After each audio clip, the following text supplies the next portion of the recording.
ஒரு வழியாக 50 வேல் செஞ்சு பேக் பண்ணி கொடுத்தாச்சு. அந்த எக்ஸாமும் நல்லபடியாக முடிச்சாச்சு. வேல் பேஸ் பண்ணி வச்சுட்டு அசம்பிளிங் ஈஸியாக தானே இருக்கும், ஆஃப் டேல பண்ணிக்கலாம் அப்படின்னு சொல்லி நானும் எக்ஸாம் முடிச்சுட்டு வந்து அசம்பிளிங் ஒர்க்கை ஸ்டார்ட் பண்ணேன். பார்த்தா அசம்பிளிங் ஒர்க்கு தான் கைஸ் ரொம்ப கஷ்டமாக இருந்துச்சு. கிட்டத்தட்ட 12 மணி நேரம் அந்த ஒர்க்கே எடுத்துருச்சு. நான் நைட்டு ஃபுல்லாக தூங்கவே இல்லை, முழிச்சிருந்து எல்லாத்தையும் அசம்பிள் பண்ணி முடிச்சுட்டு ஒரு 2 மணி நேரம் தூங்கிட்டு அப்புறம் போய் கஸ்டமருக்கு டெலிவரி பண்ணிட்டேன். எனக்கு ரொம்பவே டயர்டாயிடுச்சு, அதுதான் வீடியோ போஸ்ட் பண்ணுறதுக்கு டிலே ஆகிடுச்சு, இல்லைன்னா நேற்றே இந்த வீடியோ வந்திருக்கும்.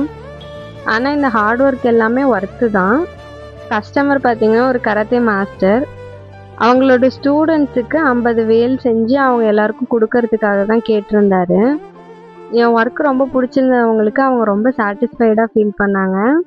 அது மட்டும் இல்லாமல் வேல் எப்படி இருக்குன்னு சொல்லி எல்லா ஸ்டூடெண்ட்ஸ்கிட்டையும் கேட்டு ஒரு ரிவ்யூவும் சென்ட் பண்ணியிருந்தாங்க. பார்க்கவே ரொம்ப நல்லா இருந்தது, எனக்கு ரொம்ப சந்தோஷமாகவும் இருந்துச்சு.